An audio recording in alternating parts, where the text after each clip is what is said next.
Hi friends, வணக்கம். இன்றைக்கி மார்கழி 6வது நாள். நல்லபடியாக எழுந்து காலையில் எழுந்து குளிச்சுட்டு நல்லபடியாக சாமியெல்லாம் கும்பிட்டோம் ஃப்ரெண்ட்ஸ். எப்பயுமே நம்ம வெளியே விளக்கேற்றுவோம். ஸோ அதேமாரி வெளியே சூரிய பகவானுக்கு பார்த்திங்கன்னா நம்ம கற்பூரம் காமிச்சிட்டு தான் அப்படியே நம்ம உள்ளே போயிட்டு சாமிக்கு கற்பூரம் காமிச்சு கும்பிடணும் ஃப்ரெண்ட்ஸ். எப்பயுமே மார்கழி மாதம் எப்பயுமே ஃபஸ்ட்டு சூரிய பகவான் கும்பிட்டு தான் உள்ளே போகணும். ஸோ அதே மாதிரி நல்லபடியாக கும்பிட்டுட்டோம். அதே மாதிரி இன்றைக்கி பார்த்திங்கன்னா மாவில்லை ஃப்ரெண்ட்ஸ். ஸோ அதனால் ரேஷன் அரிசி தான் இது. ரேஷன் அரிசி நம்ம இட்லிக்கு ஊற வச்சா அரிசி உண்மையாலுமே நல்லா தான் ஃப்ரெண்ட்ஸ் இருக்கும். நான் உங்களுக்கு வேணால் சொல்லுங்கள், நான் வீடியோ போடுறேன். அதுக்கப்புறமா மதியம் சமையல் செய்ய ஆரம்பிச்சாச்சு. இன்றைக்கி மீன் குழம்பு தான் ஃப்ரெண்ட்ஸ் வச்சோம்.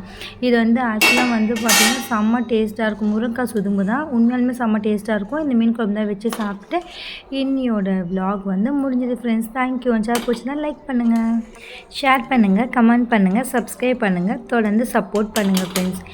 இந்த மாதிரி விலாக்ஸ் மீன் குழம்பு விலாக் எதுனா தேவைப்படுச்சுன்னா சொல்லுங்கள். நான் உங்களுக்கு நான் அப்லோட் பண்ணுறேன். தொடர்ந்து சப்போர்ட் பண்ணுங்கள், ஷேர் பண்ணுங்கள், கமெண்ட் பண்ணுங்கள், ப்ளீஸ் சப்ஸ்கிரைப் பண்ணுங்கள் ஃப்ரெண்ட்ஸ். தேங்க்யூ.